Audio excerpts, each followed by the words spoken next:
The next thing we've got to look at is voltage current graphs. If you've understood voltage and current correctly from the previous bit, then this shouldn't be too hard actually. We're going to look at how voltage affects current in resistors and lamps and diodes, talk about what diodes do because we haven't mentioned those yet, and we're going to talk about resistance of these components and how it changes as the voltage changes. We need to just be clear that we know already really that if we increase potential difference, generally speaking we're going to get an increase in the current, but we need to try to get a more precise relationship between these two things. So we're going to start off with just a little bit of maths that we need to understand. Here's three graphs which all show that when I increase the thing on the x-axis, which in this lesson is going to be about voltage, I increase the thing on the y-axis, which is going to be about current. But all of these three lines all show an increase in x increases y. The point is these three lines obviously aren't all the same. The first line shows a proportional relationship. What that means is if I double the thing on the x-axis, I double the thing on the y-axis. The gradient of this line is a constant. Okay, obviously the other two lines don't show that. This is not a proportional relationship. Although when I increase x, I increase y. If I double x, I don't double y. Okay, same thing applies to this. So we get a definition for a proportional relationship, which is one where the gradient is constant and positive and the line goes through the origin. Notice this is a positive constant gradient, but it doesn't go through the origin. So here are the three voltage current graphs we need to look at. Just look at this one first. This is a fixed resistor, so this is either just a resistor or a piece of wire you could use here. And as it says, its resistance is fixed. So at the moment I've got 2 volts. 2 volts has given me 0.2 amps. You could do the equation there. 2 divided by 0.2 gives me 10 ohms of resistance. If you look what happens, here's it plotted on the graph. If you look what happens as I decrease the resistance of this variable resistor, okay, I'm going to increase the voltage across the fixed resistor and I'm going to increase the current, and that relationship is proportional. So I've got 5 times as many volts, I've got 5 times as many amps. Okay, it's also worth noticing that you might have to draw this circuit. Key things to notice again: the voltmeter's in parallel, the ammeter's in series, and the voltmeter has to be connected to the thing across the thing you're measuring the voltage across, which is the fixed resistor, not over here across the variable resistor. Okay, so here's our graph. As I said before, this is a proportional relationship. If I'm doubling the voltage, I'm doubling the current. The resistance is staying the same. So quite a common question here is to draw you this graph and then ask you what's happening to the resistance. And a lot of people say, oh, resistance is going up because they notice the line's going up. But the line's going up because the current's increasing.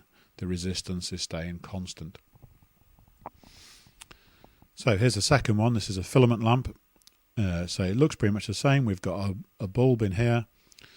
I've got a voltage giving me a current. Here I am plotted on the graph. But look what happens to this one. As I decrease this resistance on the variable resistor, the current is still increasing, but you'll notice that the graph is starting to curve and I end up with this shape. So a low increase in the voltage still increases the current.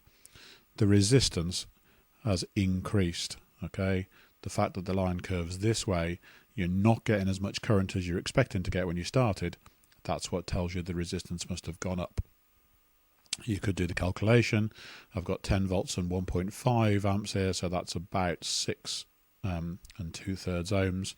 When I started, 0.44 gave me 0.24 amps. The resistance was only about 2 ohms.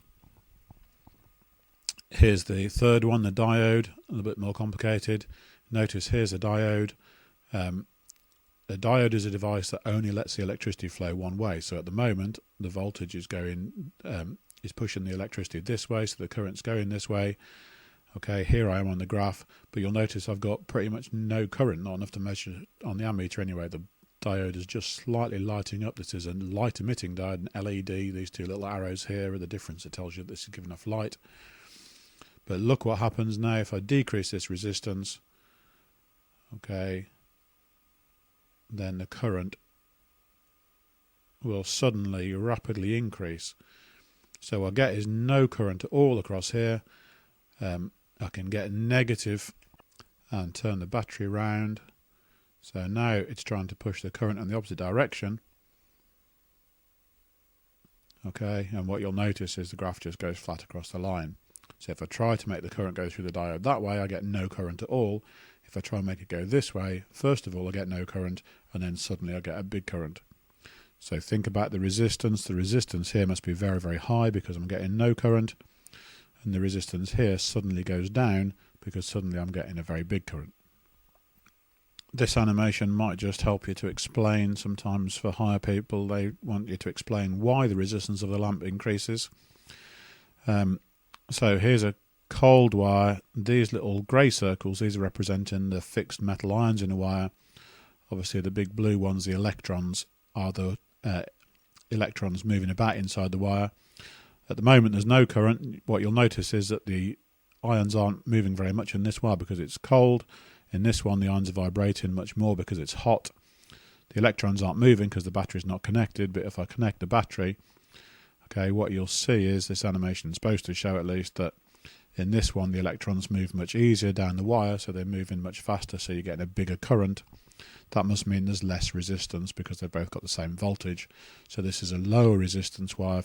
For this one the electrons bump into the ions much more as they vibrate more, and therefore it's harder for electrons to get down the wire, so the resistance is higher.